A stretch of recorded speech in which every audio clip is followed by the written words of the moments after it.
Welcome back to Let's Talk About It, the show where real people bring real situations and we work through them together with honesty, heart, and zero judgment. I am your host, Wellington, and people, I have been doing this show for a while now.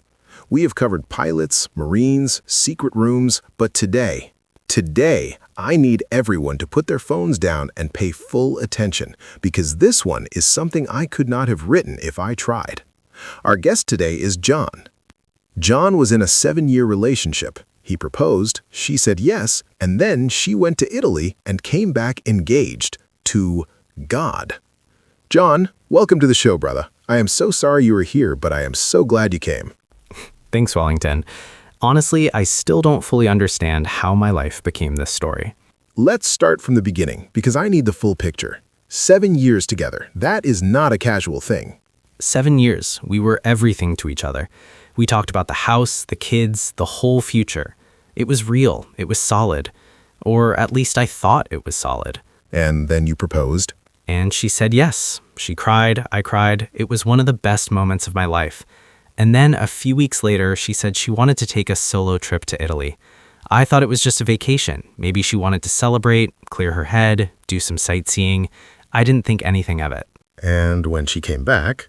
She sat me down and told me she had found God in Italy, that she had experienced some kind of spiritual awakening, and that she felt called to a life of devotion, and that she could not marry me because she was already married to God.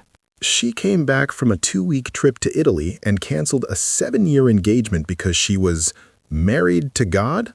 Those were her exact words, Wellington. John, I want you to know I am taking this completely seriously, but I also need to acknowledge, for the sake of everyone watching, that this is one of the most uniquely painful and bewildering breakup stories I have ever encountered. And I've encountered a lot. Trust me, I know. How did you respond in that moment?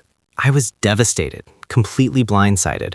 But what do you even say to that? You can't argue with God, Wellington. Like, what's my counter-argument? I let her go.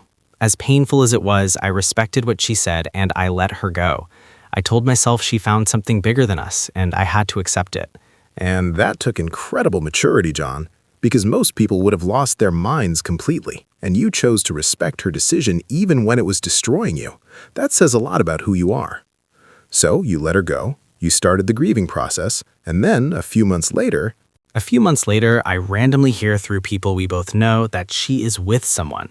She has a relationship. She has a child, Wellington. She has a whole family with a priest. Oh, brother. Yep, a priest.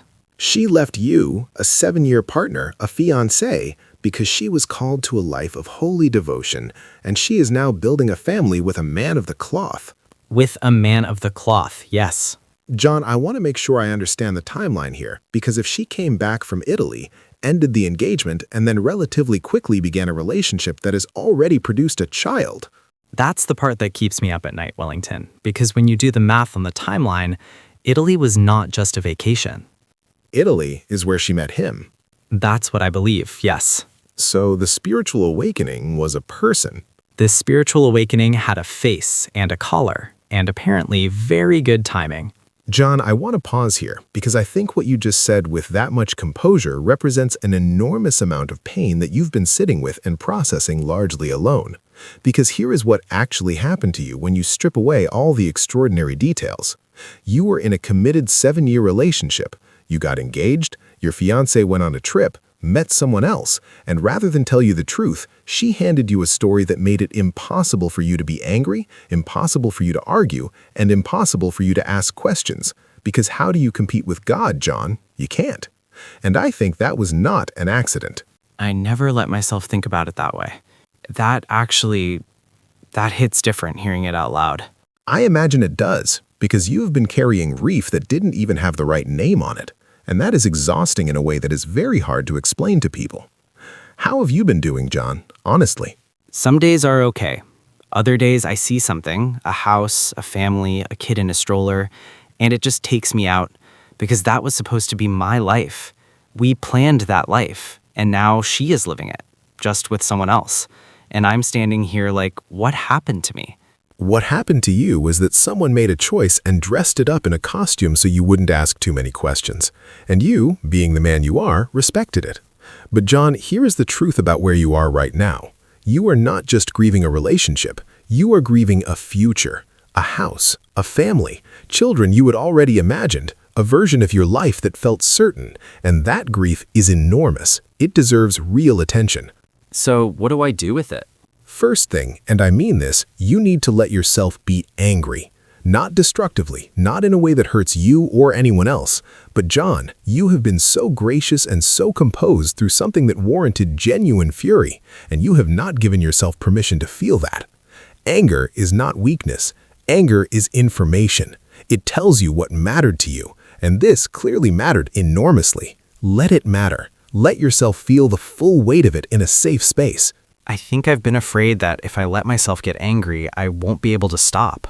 Which is exactly why you need a therapist or a counselor to help you open that door safely. Because that feeling, that fear of your own anger, tells me you've been holding back a flood for a long time.